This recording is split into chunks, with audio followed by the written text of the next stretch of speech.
Buenas tardes muchachos, les habla el profesor Henry Camacho del curso de Química. El día de hoy vamos a hacer el solucionario de la semana número 2 del tema de la presa Marcos ciclo 2019-2 de materia y energía. Bien, este tema es muy importante porque nos ayuda a entender cómo es que la materia se clasifica, qué propiedades presenta, cuál va a ser su comportamiento en los diferentes fenómenos que ocurran con las sustancias químicas. Muy bien, sin más, vamos a empezar con el problema número 1 de los ejercicios. Nos dice, la materia tiene masa y peso. Si bien estos dos términos pueden ser confundidos, en realidad tienen diferentes significados. La masa se mide en una balanza, mientras que el peso en un dinamómetro o báscula de resortes. Al respecto, determina el valor de verdad o falsedad de los siguientes enunciados. Muy bien, nos habla acerca de la masa, es la cantidad de materia que posee un cuerpo. El peso es una fuerza de atracción gravitatoria entre dos cuerpos. La unidad del sistema internacional de la masa es el kilogramos. Muy bien, definamos algunos términos entonces. Nos hablan en primer detalle, nos hablan acerca de la masa. ¿Qué podemos decir nosotros acerca de la masa?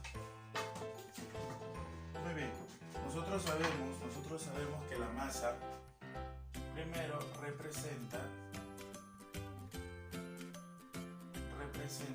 una cantidad de materia.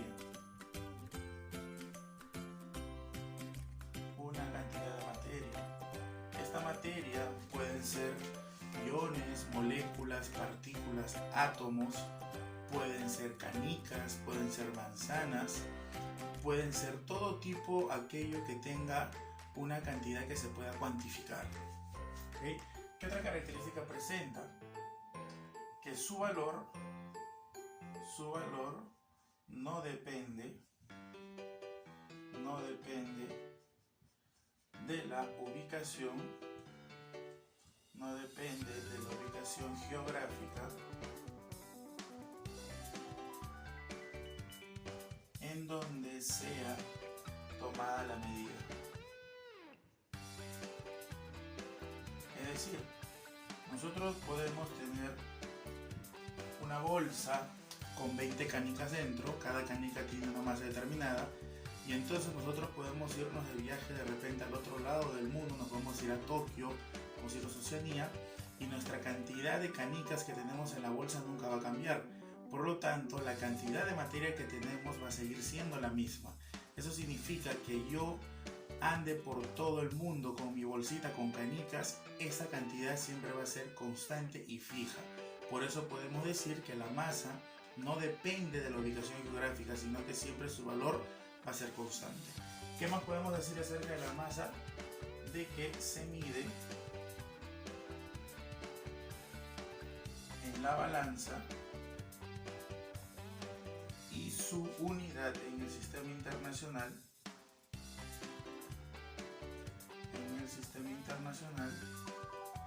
es el kilogramo. ¿Correcto? Unidad de kilogramo. También el problema nos habla acerca del peso. Generalmente confunden la palabra masa con la palabra peso. ¿Qué podemos decir acerca del peso?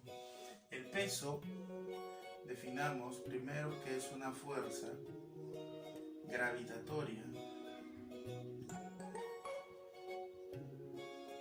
Por lo tanto, aquí hay una palabra muy importante, fuerza. Esta palabra fuerza me dice a mí que va a ser la interacción que va a tener entre dos cuerpos, fuerza gravitatoria entre dos cuerpos. Ahora, como el peso se calcula como la masa por la gravedad, entonces nosotros podemos observar aquí un pequeño detalle. Podemos observar que nosotros sabemos que la masa siempre va a ser constante, sea el lugar geográfico en donde sea tomada la medida, siempre va a ser constante. Sin embargo, la gravedad no, la gravedad va a depender de la ubicación geográfica en que nos encontremos. No es la misma la gravedad en la Tierra que en la Luna, fuera del espacio o en alguna otra parte del planeta. Por lo tanto, la gravedad va a ser una variable en esta ecuación. Como conclusión, nosotros podríamos determinar entonces que el peso también va a ser una variable. Eso quiere decir que el peso sí va a depender de la ubicación geográfica en donde yo esté tomando la medida. Ahora, ¿con qué medimos el peso? Se mide con el dinamómetro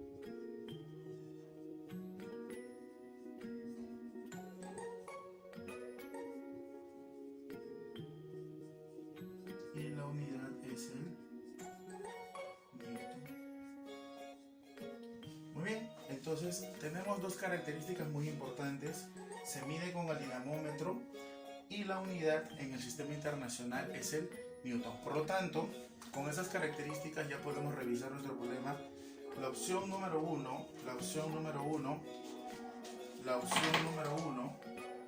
en el problema, la opción número uno me decía la masa es la cantidad de materia que posee un cuerpo, por lo tanto podríamos decir que esa opción es verdadera. La opción número 2 nos dice el peso es una fuerza de atracción gravitacional entre dos cuerpos, correcto, lo acabamos de definir también. Y la opción número 3 me dice la unidad sistema internacional de la masa es el kilogramo, correcto, también la respuesta sería verdadera. Bajo esas premisas, entonces la clave para nuestro problema en este caso sería la opción A. Muy bien. Continuamos con el problema número 2. Nos dice, en la naturaleza encontramos a la materia ya sea como sustancia pura, por ejemplo el oxígeno o la sal común, o formando mezclas como la arena o el vinagre. Al respecto selecciona la alternativa que contiene a una sustancia y a una mezcla respectivamente. Muy bien. El problema nos pide lo siguiente. Tenemos en la opción A algo que se llama diamante y tenemos algo que se llama dióxido de carbono. Bien. El diamante está conformado por carbono y el dióxido de carbono es el CO2. Por lo tanto, en esta alternativa no podría ser mi respuesta, ya que esto de acá es una sustancia elemental y esto de acá es una sustancia compuesta. Bien. La clave B nos dice dióxido de carbono y mayonesa. Bien, de nuevo regresamos al término dióxido de carbono y tenemos lo que es una mayonesa. Muy bien, en el caso anterior ya definimos que el dióxido de carbono es el CO2, ¿ok? Y el CO2 vendría a ser una sustancia compuesta. Ahora, nosotros por acá tenemos un término llamado mayonesa. La mayonesa es un coloide y nosotros sabemos por nuestra teoría que los coloides van a ser mezclas exclusivamente del tipo heterogéneas.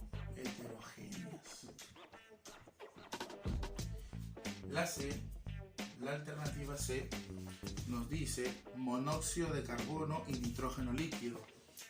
Monóxido de carbono y nitrógeno líquido.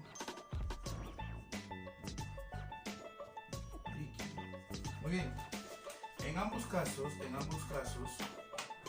tenemos por acá primero que el monóxido de carbono, muy conocido, es el famoso CO. Por estar conformado por dos elementos diferentes y además por presentar una fórmula, entonces nosotros definiremos y diremos que el monóxido de carbono es una sustancia del tipo compuesta. Nos hablan también por este lugar del nitrógeno líquido. El nitrógeno líquido al final es nitrógeno y por lo tanto estamos hablando de acá de una sustancia del tipo elemental. La última alternativa nos dice alcohol medicinal y gasolina. Alcohol medicinal y gasolina. Muy bien. De la misma manera, el alcohol medicinal es una mezcla de alcohol con agua. Por lo tanto, como está conformado por dos tipos de sustancias, pero que se disuelven, es decir, forman una sola fase, estaríamos hablando de una mezcla, pero de una mezcla del tipo homogéneo. En tanto, la gasolina también es una mezcla de hidrocarburos.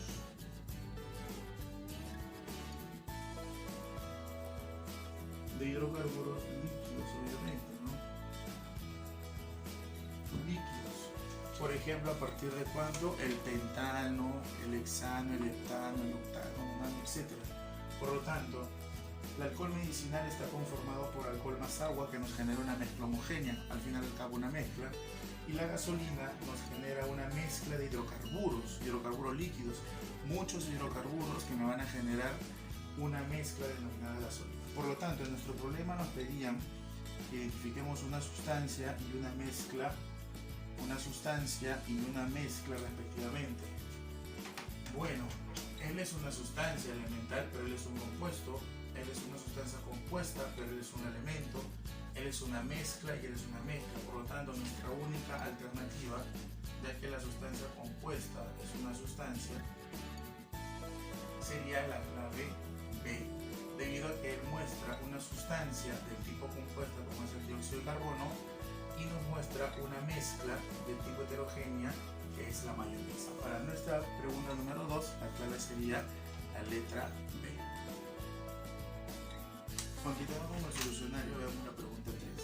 Las sustancias pueden ser elementos o compuestos dependiendo si están formados por átomos del mismo o diferente tipo. Las mezclas, a su vez, pueden ser homogéneas o heterogéneas dependiendo de cuántas fases presentan. Al respecto, selecciona la alternativa que contenga la secuencia mezcla homogénea, elemento compuesto o mezcla heterogénea. Muy bien.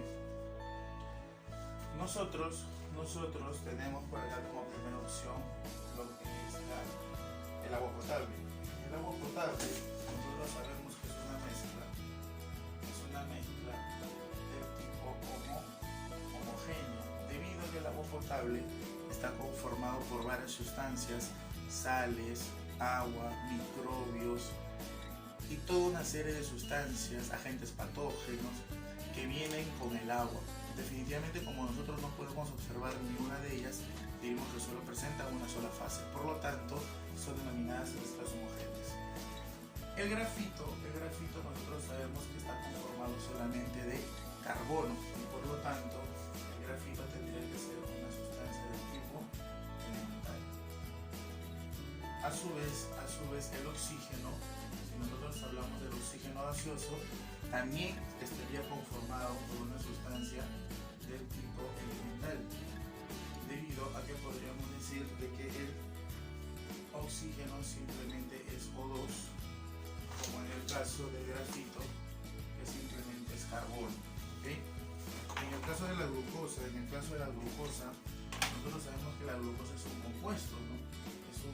Es una sustancia compuesta que tiene como fórmula C6H12O6. Por lo tanto, en nuestra alternativa A tendríamos una mezcla homogénea, una sustancia elemental y una sustancia compuesta. Sabemos también que el bronce es conocida como una aleación, y ya nosotros manejamos que las aleaciones son mezclas también del tipo homogéneas. El agua potable, como lo comentamos en el caso anterior, el agua potable también es una mezcla del tipo homogéneo. En tanto, el ozono, sabemos que el ozono es una sustancia del tipo elemental, porque solamente está conformada por oxígeno, pero en este caso es triatómico. En el caso del humo es una mezcla del tipo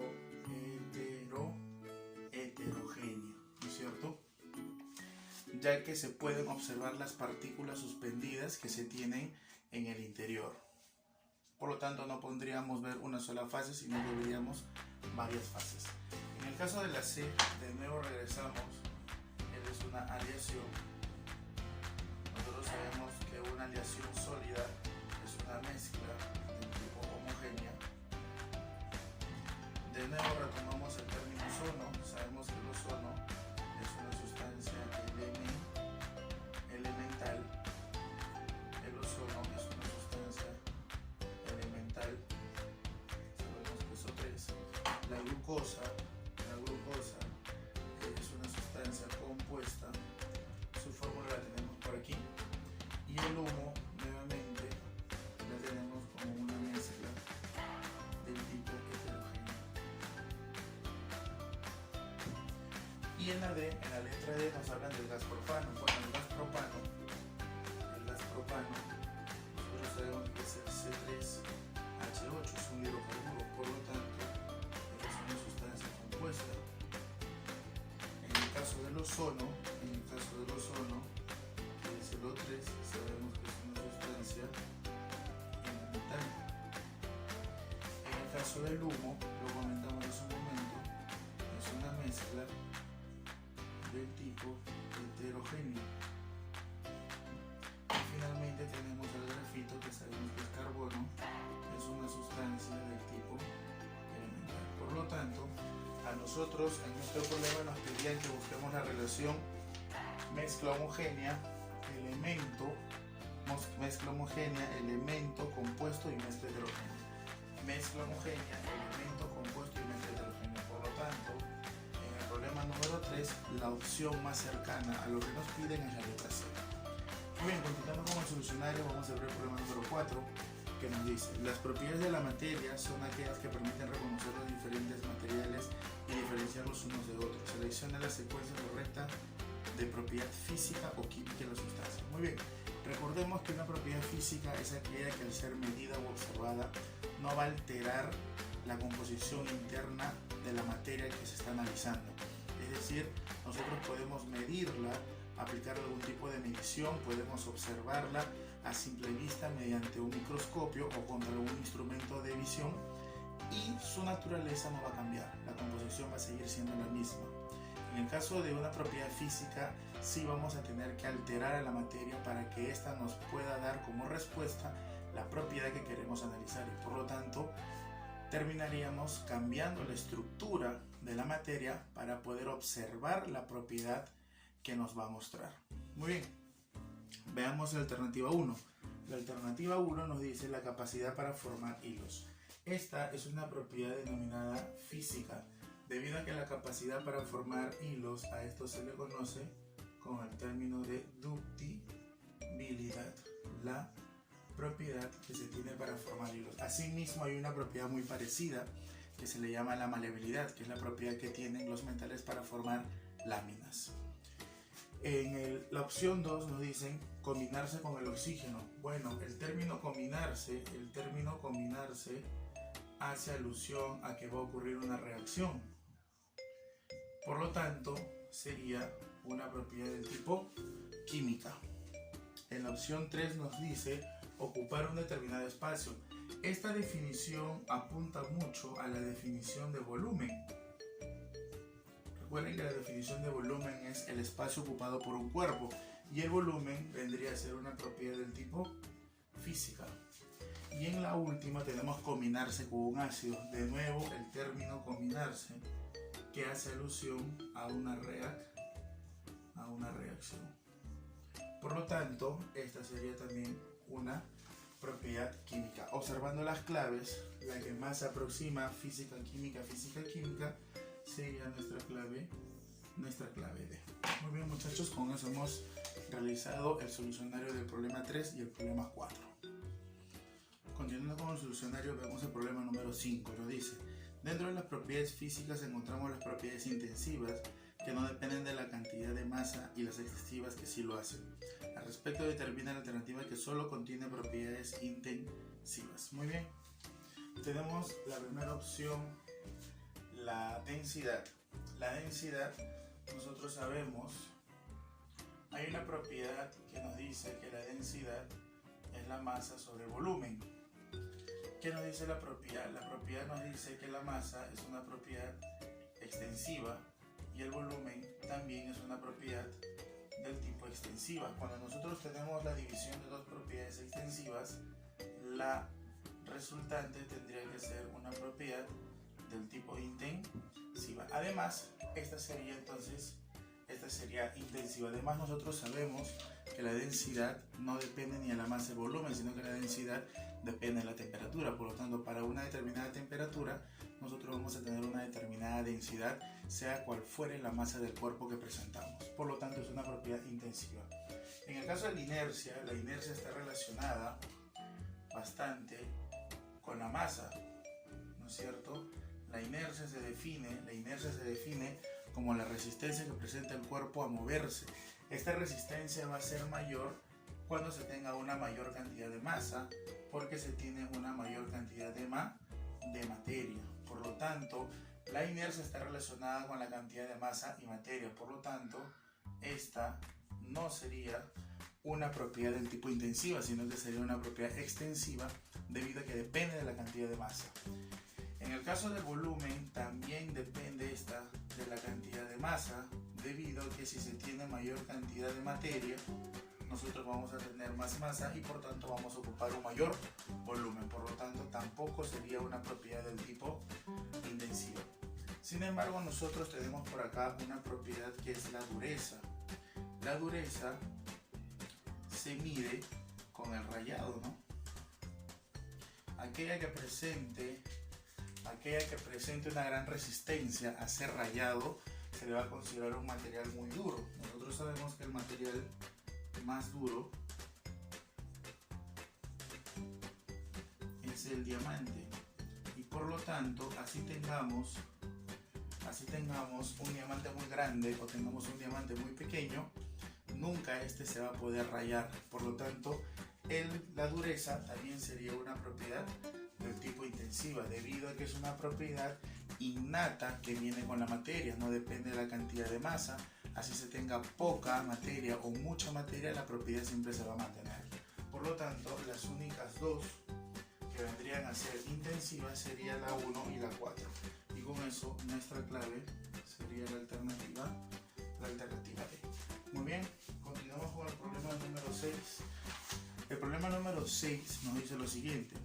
Los estados de agregación de la materia más comunes en nuestro planeta se definen en la actualidad en función de las fuerzas de atracción y repulsión entre sus partículas. Pueden ser sólido, líquido o gaseoso. Al respecto, determina la relación correcta entre el cambio de estado de agregación y el proceso respectivamente. Muy bien. Haciendo un pequeño repaso, nosotros tenemos acá los tres estados de la materia. Tenemos el estado sólido, el estado líquido y el estado gaseoso. Entonces, nosotros cuando pasamos del estado sólido al estado líquido, a esto nosotros lo llamamos la fusión, ¿no es cierto? La fusión. De fusión proviene el término fundir. Fundir, que nosotros conocemos como el paso del sólido al líquido, ¿no? De líquido a gas conocemos como vaporización. ¿Okay? Y de sólido a gas lo conocemos como el término de sublimación. ¿Qué sustancias nosotros conocemos que generen sublimación? Hay dos muy conocidas, ¿no? Hay una que se llama naftalina, que proviene de una sustancia orgánica llamada naftaleno, ¿no es cierto? Y otra sustancia que es el hielo seco, que es el famoso CO2. En el caso del naftaleno es algo así más o menos, ¿no? Muy bien. Esas dos sustancias, debido a su diagrama de fases que presenta presión-temperatura y de acuerdo al punto triple, la ubicación del punto triple, estos nunca van a pasar por el estado líquido, siempre van a ir de frente del sólido al gas. ¿Muy bien? Y si nos vamos en sentido contrario, tenemos de gas a líquido, lo cual se le conoce como el término de licuación. Por ejemplo, cuando nosotros vemos en los grifos algo que se llama GLP, el gas licuado de petróleo, ¿no? El gas se licúa para poder llevarlo a líquido. De líquido a sólido lo llamamos solidificación. Y de gas a sólido lo llamamos como sublimación inversa. Cabe aclarar que todos estos fenómenos son fenómenos del tipo físicos, cambios físicos o procesos físicos, debido a que, a pesar de que cambian la forma de estar en estado líquido, sólido, gaseoso, no cambian en su estructura interna. Por eso son considerados como fenómenos físicos. Muy bien, vamos a las preguntas. Relacionemos entonces. La primera nos dice la formación del magma. La formación del magma está relacionada con la fusión, ¿no es cierto? El cambio de sólido a líquido. Cuando el volcán erupciona y llega a temperaturas muy altas, las piedras empiezan a fundirse y empieza a liberarse todo lo que es el magma. Tenemos la desaparición de una esfera de naftalina. La naftalina es la que va a generar la sublimación. Y finalmente tenemos la licuación, ¿no? Que está relacionado con el envasado del gas doméstico. Recuerda que hablamos de GLP, en ese es el caso del gas licuado del petróleo. Para el caso del gas doméstico es muy parecido. Por lo tanto, nuestro orden de criterios sería BAC, y en nuestras claves esto concuerda con la clave C.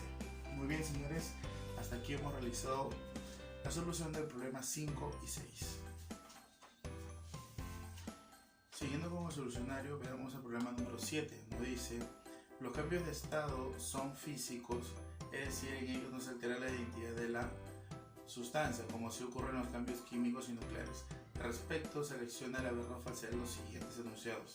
Muy bien, el primer enunciado nos dice: la cristalización de la sal marina es un cambio físico. Cuando nosotros escuchamos el término cristalización, es porque definitivamente estamos hablando del paso de un estado líquido a un estado sólido. Y por lo tanto, el paso de un estado líquido a un estado sólido es un cambio del tipo físico. Entonces, esta alternativa sería verdadera. En la segunda opción vemos la desintegración radiactiva del uranio es un cambio nuclear.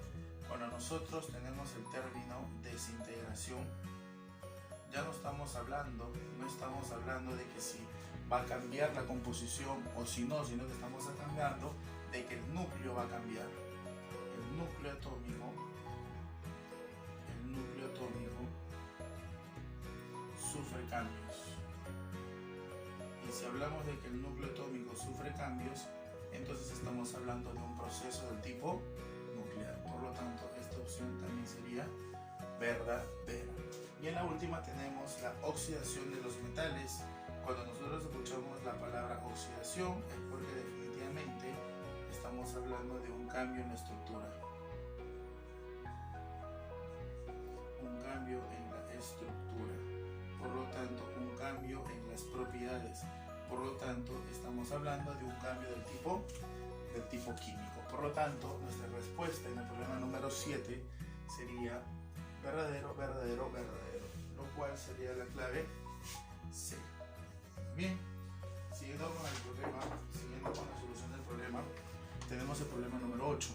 El problema número 8 nos dice: el asbesto es una sustancia cancerígena que se usa en una gran variedad de productos manufacturados, principalmente en materias de construcción, y se sigue usando en materiales textiles termorresistentes como el traje de bomberos. Al respecto, calcule la capacidad calorífica en Joule por grado Celsius de 100 gramos de asbesto. Muy bien, nosotros sabemos por las unidades que observamos, Joule entre grados Celsius, que la capacidad calorífica se debe determinar como el calor entre la temperatura. También nosotros sabemos que el calor es el calor específico por la masa y por la variación de temperatura. Por lo tanto, de acá nosotros podemos despejar el término calor sobre variación de temperatura y simplemente nos quedaría calor específico por masa. Por lo tanto, esto también se podría calcular de la siguiente manera. Entonces, ya tendríamos definido la forma de cómo nosotros podemos calcular nuestra capacidad calorífica, que simplemente sería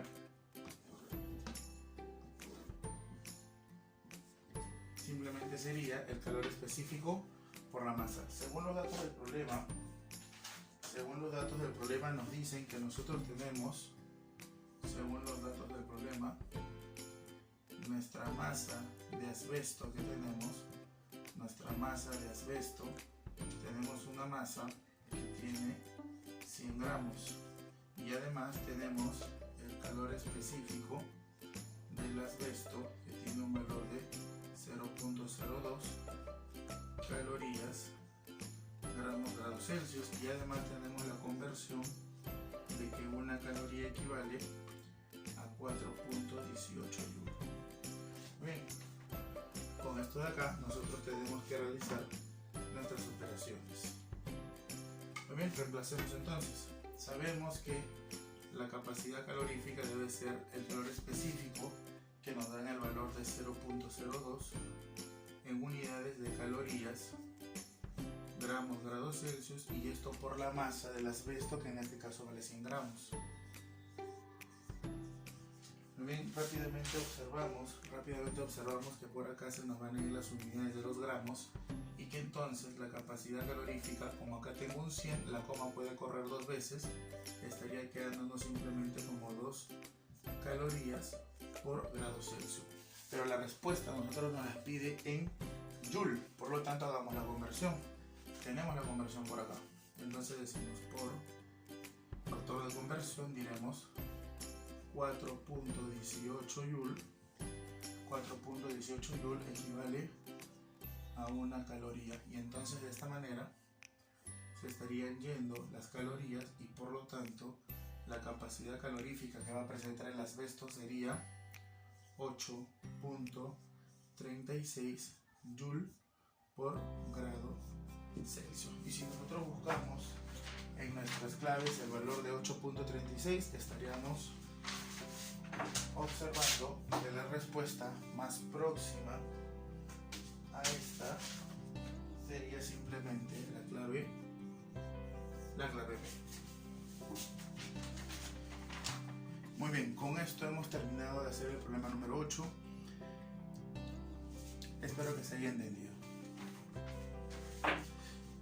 Continuando con el solucionario, el problema número 9 nos dice: los termos son dispositivos ideales para mantener la temperatura de un cuerpo. En un termo se colocan 500 gramos de agua destilada que se encuentra en 85 grados Celsius y se agrega 440 gramos de alcohol que está a 15 grados Celsius. Al respecto, calcula la temperatura de equilibrio de esta mezcla homogénea. Muy bien, este es un problema en donde vamos a aplicar lo que sabemos sobre el calor perdido más el calor ganado. Esto por conservación siempre debe ser 0. Entonces colocamos los datos. Tenemos en un termo 500 gramos de agua destilada a 85 grados Celsius. En esta recta vamos a colocar las temperaturas. La masa de agua que nosotros tenemos es de 500 gramos. ¿Okay? Y además también nos dan nuestra capacidad específica, calor específico, cuyo valor es de 4.18 Joule grados Celsius. Vamos a combinar con 240 gramos con 240 la masa de alcohol de 240 gramos que está a una temperatura de 15 grados Celsius. Y también nos dan su calor específico, siendo su calor específico 2,45 Joule grados Celsius. El problema nos pregunta cuál va a ser esta temperatura de equilibrio. Muy bien, lo que vamos a aplicar en este problema es la primera ley de la termodinámica, que nos dice que el calor perdido debe ser igual al calor ganado. El calor que pierde un cuerpo, si es que no hay pérdida al ambiente, debe ser igual al calor ganado por el otro. Por lo tanto, deberíamos de decir que el calor perdido más el calor ganado debe ser igual a 0. Evidentemente, si no hay cambios de fase, este tipo de calor que se va a generar es el calor sensible. Bien, el cuerpo caliente siempre es el que cede calor al cuerpo frío. En este caso, el cuerpo caliente es el agua que está a 85. Cuando él empieza a ceder calor, él va a perder un determinado calor. cada vez que él pierda calor, la temperatura va a disminuir. El alcohol es el cuerpo que está frío debido a que se encuentra a 15 grados Celsius. Por lo tanto, él, a medida que gana el calor, su temperatura va a aumentar. Él va a disminuir y él va a aumentar. ¿Hasta cuándo? Hasta que ambos lleguen a una temperatura de equilibrio. Por lo tanto, el calor que él pierde en llegar hasta esta temperatura debe ser el mismo que el calor que el alcohol gana para llegar hasta esta misma temperatura. Él genera el calor ganado y él genera el calor perdido. Por lo tanto, nosotros sabemos que nuestros calores son los calores sensibles, cuya fórmula es el famoso CEMATA, calor específico, masa por delta T. Por lo tanto, aplicamos la definición. Sería el calor del alcohol más el calor del agua. Esto debería darme un valor de 0. Entonces empezamos calor específico 2.45 por la masa 240 y por la diferencia de temperaturas, que sería lo final menos lo inicial, x menos 15, más calor específico del agua 4.18 por la masa 500 gramos y por delta de T, que sería x menos 85, y también todo esto debe ser igual a 0. Muy bien, ahora lo único que nos queda es aplicar un poco de operaciones. Como acá tengo coma 45 y coma 18, lo voy a multiplicar todo por 100, de tal manera que ahora simplemente me quede 245 por 240 x menos 15 más 418 por 500 y todo x menos 85 igual a 0. Lo que puedo hacer ahora es pasar este miembro al otro lado. Me quedaría 245 por 240 x menos 15. Igual, él va a ir negativo, pero él a ir negativo lo que voy a hacer es cambiar este signo. 418 por 500, y ahora aquí voy a cambiar el signo debido a que pasó a ser negativo. Esto lo puedo bajar a dividir y tendría que 245 por 40 baja el 418 por 500 debería ser igual a 85 menos x entre x menos 15. Muy bien, si nosotros aplicamos un poco de álgebra para dividir esto, tendríamos un valor que nos estaría dando 0.28 igual a 85 menos x entre x menos 15, y por lo tanto nuestras operaciones ya serían más fáciles, de tal manera que x aproximadamente nos estaría saliendo un valor de 69,68 grados Celsius. Con eso, la alternativa más próxima que nosotros tendríamos en nuestros cálculos sería la clave A. Por lo tanto, la temperatura de equilibrio a la cual van a llegar estos dos cuerpos al entrar en contacto va a ser una temperatura aproximadamente de 69.6 grados Celsius. Por lo tanto, con esa nuestra alternativa sería la letra A. Muy bien, el problema número 10 nos dice: los cambios nucleares son aprovechados para producir energía. Se colocan 12 miligramos de material radioactivo en un reactor para su desintegración total, liberándose una energía de 3.6 por 10 a la 11 Joule. Al respecto, calcula los miligramos de la sustancia que quedan sin reaccionar. Muy bien. En el problema número 10 tenemos una sustancia radioactiva que va a liberar una cantidad de energía, pero que según los datos del problema, toda la masa inicial de material radioactivo no se va a convertir en energía, sino que vamos a tener un sobrante. Muy bien, veamos. Nos dice que lo que tenemos al inicio, esta es la masa inicial, tenemos una cantidad de 12 miligramos. Ahora, la cantidad que se convierte en energía, nos da un valor de 3.6 por 10 a la 11 Joule. Al respecto, calcule la masa que queda sin reaccionar. Definitivamente la masa sin reaccionar es esta. la cual yo le voy a llamar X. Como estoy trabajando en términos de miligramos, será X miligramos. Nosotros sabemos que por conservación de la masa que teníamos al inicio tiene que ser la masa que se convierte en energía más la masa que me va a quedar sin reaccionar. Entonces, esta energía, yo por la ecuación de Einstein, la puedo calcular como energía por la masa por la velocidad de la luz al cuadrado. Por lo tanto, como tengo la energía y yo requiero la masa siempre sería la energía sobre la velocidad de la luz al cuadrado. Reemplazamos los valores, entonces tendríamos, si nosotros reemplazamos los valores, tendríamos esa masa que se convirtió en energía, tendría que ser igual a la energía que liberó, que en este caso es 3,6 por 10 a la 11 Joule, entre la velocidad de la luz al cuadrado. Tenemos que recordar que si la energía está en Joule, la velocidad de la luz adopta el valor de 3 por 10 a la 8 metros por segundo y esto al cuadrado. Con esos datos nuestra energía ya estaría en Joule y no tendríamos ningún tipo de problema con las unidades. Muy bien. Si operamos esto, él puede darle un 10 y se convertiría en 36 por 10 a la 10. En tanto, en el denominador tendríamos 3 al cuadrado, que es 9 por 10 a la 16. Seguimos con nuestro cálculo. Tendríamos 36 entre 9 es 4 por 10 a la 16 entre 10 a la 10 a la 10 entre 10 a la 16. Me estaría dando un valor de 10 a la menos 6. Pero esto trabajado en kilogramos, ¿ok? Ahora nosotros sabemos que el kilogramo es 10 al cubo, lo coloco entonces y lo tendríamos en gramos. Seguimos. La masa, por lo tanto, sería 10 a la menos 6 por 10 al cubo, sería 4 por 10 a la menos 3 gramos. Ahora, nosotros también sabemos que 10 a la menos 3 es mili. Conclusión, el término 10 a la menos 3 estaría dándonos el valor de 4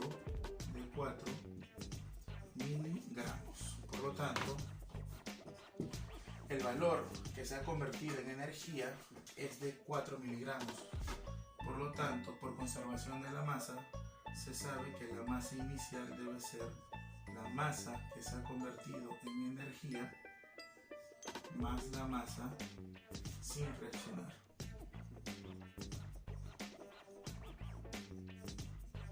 Bajo esa premisa, por lo tanto, la masa sin reaccionar será igual a ¿cuánto? La masa inicial 12 miligramos y lo que ha reaccionado es 4, por lo tanto la diferencia nos estaría dando 8 miligramos. Y si nosotros observamos nuestras claves, entonces la alternativa más cercana sería la alternativa D. Muy bien, señores, con eso hemos acabado los 10 problemas. Bueno, ahora vamos a realizar los ejercicios propuestos.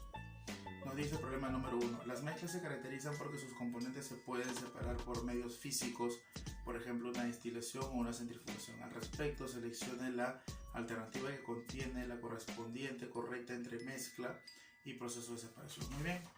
Nosotros tenemos en el problema número 1, por ejemplo, una opción que es la obtención del pisco, la salmuera, que es sal y agua, arena gruesa y arena fina y arena aurífera. Muy bien. Rápidamente podemos reconocer que la separación para obtener la obtención del pisco es aquella donde se tiene que dar la separación de dos líquidos miscibles, es decir, dos líquidos que se mezclan. Y esa se genera por medio de la destilación. Bien, ya estaría él. Ahora, en el caso de la salmuera simplemente es sal y agua. Si yo quiero separar la sal y agua, sal que está muy disuelta, definitivamente no la vamos a poder filtrar. Por lo tanto, lo que podemos aplicar es un método que nosotros aplicamos sin saber cuando nosotros podemos hervir el agua. Cuando nosotros hervimos el agua, el vapor de agua se separa y en el fondo de nuestras teteras queda una pequeña sal. Esa sal se le llama caliche, que es el resultado de la evaporación, ya que con el agua potable vienen de esas sales, el agua se evapora y las sales quedan en el fondo de la tetera, debido a que la sal es una sustancia iónica y no se va a poder evaporar a esas temperaturas. Por lo tanto, nuestra Nuestro método de separación para la salmuera sería la evaporación. Nos queda el término de decantación y tamizado. El tamizado es un método físico de separación que se utiliza para separar mezclas por tamaño de partículas. Es muy parecido a lo que nosotros vemos o conocemos como cernir, ¿no? Colocamos una tela, agregamos encima piedras de diferentes tamaños y empezamos a agitar. Al agitar estas piedras, las más grandes quedan en la parte inferior y las más pequeñas pasan por la parte de la malla. Eso industrialmente se le conoce como tamizado. La separación del tamizado es por el tamaño de partícula y eso lo podríamos aplicar en la arena gruesa y en la arena fina. Por lo tanto, nos quedaría la arena aurífera en el caso de la decantación. La arena aurífera es la arena que se obtiene como resultado en el proceso de extracción del oro. El oro va al fondo del recipiente y entonces la forma de cómo separarlo es inclinando el recipiente, botando lo que quede de líquido por medio de canto, por medio del borde, y que la arena con el oro quede en la parte inferior. Botamos el líquido, queda la arena con el oro y entonces podemos extraer. Ese proceso se le llama decantación. Por lo tanto, en nuestro problema 1, la respuesta más próxima sería la letra B. Bien. En el problema número 2 nos dice lo siguiente: una propiedad química es aquella que para ser observada es necesario alterar la naturaleza de la sustancia, permite a la materia cambiar su composición. Al respecto, selecciona la alternativa que involucra una propiedad química. Muy bien, tenemos acá 4 alternativas. Tenemos la temperatura de ebullición del agua. La temperatura de ebullición, la temperatura de ebullición es una propiedad del tipo física, ya que para determinar la temperatura de ebullición no es necesario alterar la composición. Tenemos la alta densidad del oro. También sabemos que la densidad es una propiedad del tipo física. Para medir la densidad no necesito de ninguna manera alterar la composición. Sin embargo, en el caso de la opacidad de la plata al ponerse al aire, cuando nosotros hablamos de la opacidad, estamos hablando de un cambio de color. Y un cambio de color es una evidencia de que está ocurriendo una reacción del tipo química. Cuando nosotros vemos que exponemos un metal al medio ambiente y este empieza a cambiar de color, de repente empieza a opacarse, pierde su brillo, es porque está reaccionando con el oxígeno, lo que nosotros conocemos como oxidación. Por lo tanto, mi respuesta en el problema número 2 sería la clave C. Una propiedad química sería la opacidad. Ahora, el caso del brillo, el brillo característico de un metal, el brillo es una propiedad física, debido a que el brillo no se necesita de ninguna reacción para poder observarlo. El brillo es característico de cada sustancia y es una propiedad que se puede observar sin la necesidad de alterar a la materia. Por lo tanto, nuestra respuesta es la clave C. En el problema número 3 nos dice un cambio nuclear. En un cambio nuclear la sustancia reacciona formando nuevos elementos. Esto puede producirse a través de una desintegración natural, una fisión o una fusión nuclear. Al respecto, selecciona la alternativa que involucra un cambio nuclear. En los problemas anteriores hablamos de que en un cambio nuclear la característica primordial es que en un cambio nuclear se va a dar el cambio del núcleo atómico, es decir, el núcleo atómico se va a modificar. Van a cambiar la cantidad de protones, de neutrones. Por lo tanto, si se va a generar un cambio en los protones, eso quiere decir que el elemento va a cambiar. Si el elemento era el elemento A, a la hora que pierda protones que están en el núcleo, se va a convertir en un elemento B. Entonces, fundición del hierro. La fundición es una propiedad física. Bueno, en este caso no es una propiedad, sería un fenómeno físico, ¿no? En el caso de combinar carbono y oxígeno para formar dióxido de carbono, esto sería una reacción química, por lo tanto sería un fenómeno del tipo químico, ya que es un proceso en donde se va a generar ese cambio.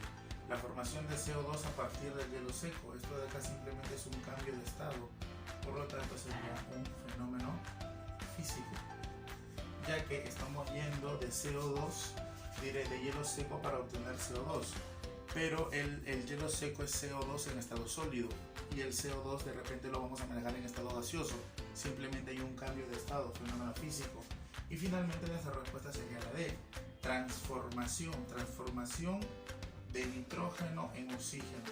Aquí hay un cambio de elemento, hay un cambio en el número de protones que va a tener cada una de las sustancias. Por lo tanto, en la alternativa D estaríamos generando un cambio nuclear, ya que estamos cambiando de elemento. De nitrógeno estamos obteniendo ahora otro elemento denominado oxígeno. Un cambio, aquí va a haber un cambio en la cantidad de protones del núcleo.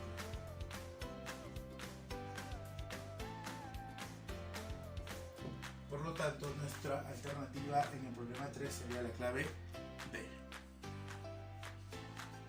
Continuando con la solución, el problema número 4 nos dice: en todo sistema de intercambio de calor se cumple calor ganado igual a menos calor perdido. Se tiene 4 gramos de litros de agua a 9 grados Celsius, 4 litros de agua a 9 grados Celsius, y se desea que alcance una temperatura de equilibrio de 38 grados Celsius.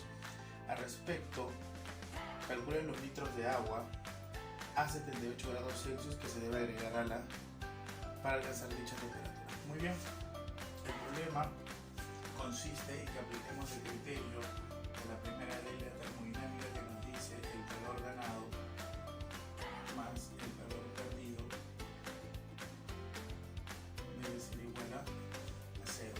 Ahora, este calor podría ser un calor sensible o un calor latente, dependiendo si es que hay o no cambio de fase. Como el problema a nosotros no nos indica que hay un cambio de fase, entonces simplemente vamos a utilizar nuestra definición de calor sensible, que se calcula como el calor específico por la masa por el dT. Ahora, en el caso de los datos, nosotros observamos que nos dan volúmenes. Por lo tanto, podemos recordar que la densidad del agua es 1 gramo por mililitro, que nos dan de dato. Pero ¿qué significa esto? Significa que 1 gramo de agua equivale a 1 mililitro de agua. Y entonces, bajo esa premisa, yo puedo colocar mis datos de la siguiente manera. Como acá tengo 4 litros, nosotros sabemos que esto es 4000 mililitros, y por lo tanto, si 1 gramo es 1 mililitro, entonces la masa de agua que yo tendría sería de 4000 gramos. Y en el caso de lo que nos piden, yo simplemente voy a colocar que una masa prima de agua es de X gramos. Perfecto, aplicamos nuestra primera ley de la termodinámica, en donde este es el cuerpo caliente y va a tener que perder calor para llegar hasta 38. En tanto, este que es el cuerpo frío va a tener que ganar calor para llegar a 38. Por lo tanto, aplicamos la definición. Calor ganado sería calor específico, que en este caso es del agua, por la masa, que es 4000 gramos, y por la diferencia de temperaturas, que sería 38 menos 9 grados, más calor específico del agua por la masa, que es la que no conozco, y por la diferencia, que sería 38 menos 78, y todo esto igual a 0. Se pueden eliminar los calores específicos. Aquí nos estaría quedando, tendríamos 4000 por la diferencia 38 menos 9,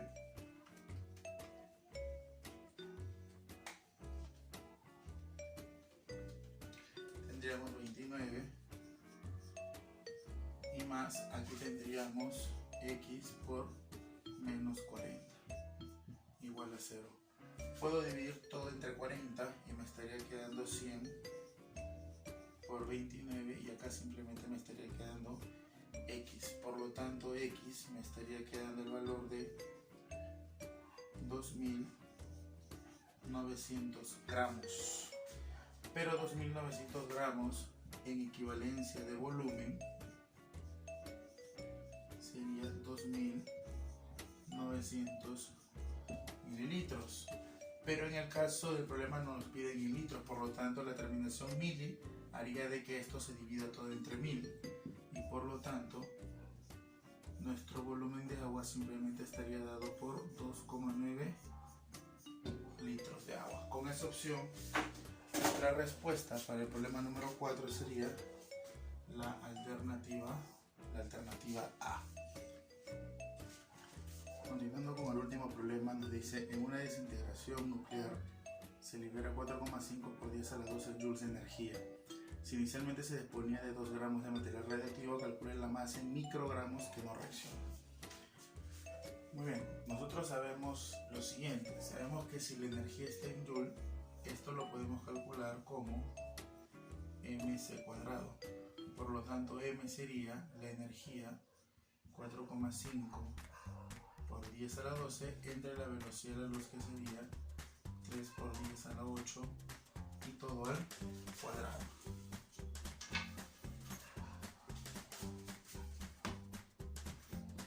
Listo. Si nosotros dividimos esto, le damos un 10, esto sería 45 por 10 a la 11. En tanto, la división que tendríamos abajo sería de 9 por 10 a la 16. Entonces la masa sería 5 por 10 a la menos 5, pero en kilogramos, porque la energía la estamos trabajando en joule. Ahora, nosotros sabemos que kilo es 10 al cubo, por lo tanto esto sería 5 por 10 a la menos 5 y por 10 al cubo gramos, lo cual sería 5 por 10 a la menos 2 gramos.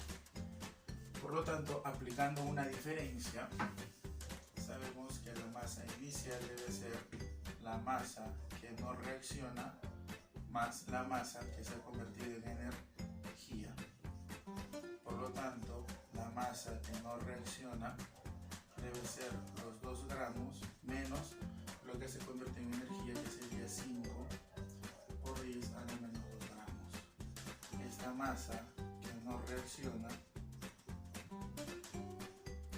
sería, por lo tanto, entonces el valor de 2 menos 5 por 10 a la menos 2, lo que nos estaría dando un valor de 1.95 gramos, pero el problema nos lo pide en unidad de microgramos. Entonces hacemos una conversión y decimos lo siguiente: un microgramo equivale a 10 a la menos 6 gramos. Debido a que el término micro es 10 a la menos 6, con esto se me van 2 gramos, por lo tanto obtendríamos 1.95 por el sur de manera positiva, entonces sería 10 a la 6 microgramos. Entonces, con esa alternativa, con esa definición, nuestra alternativa más próxima a la solución de este problema sería 1.95 por 10 a la 6 microgramos, sería nuestra clave. Muy bien, alumnos, hemos terminado la solución de los problemas de la semana 2 de la CEPRE, los ejercicios de clase y los problemas propuestos. Agradeciéndoles siempre su preferencia para que observen cómo es que nosotros podemos solucionar estos problemas, para que ustedes puedan afinar detalles en algún tipo de problema en el que hayan tenido alguna duda. Asimismo, agradeciéndoles que se suscriban al grupo en el Facebook Química Pre-Universitaria o al canal de YouTube como Química Pre, para poder seguir brindándoles más videos y para poder así prepararlos mejor para su examen de admisión. De la misma manera, en los videos seguidos estaremos mandando saludos a diferentes jóvenes que nos suscriban algún tipo de mensaje al canal o al grupo. Mientras tanto, mandamos saludos a todos los jóvenes que se toman un poco de su tiempo para poder ver los videos y para poder mejorar un poco más en su preparación. Muchísimas gracias y nos estaremos viendo en la siguiente semana para la semana número 3. Hasta luego, muchachos, y sigan estudiando.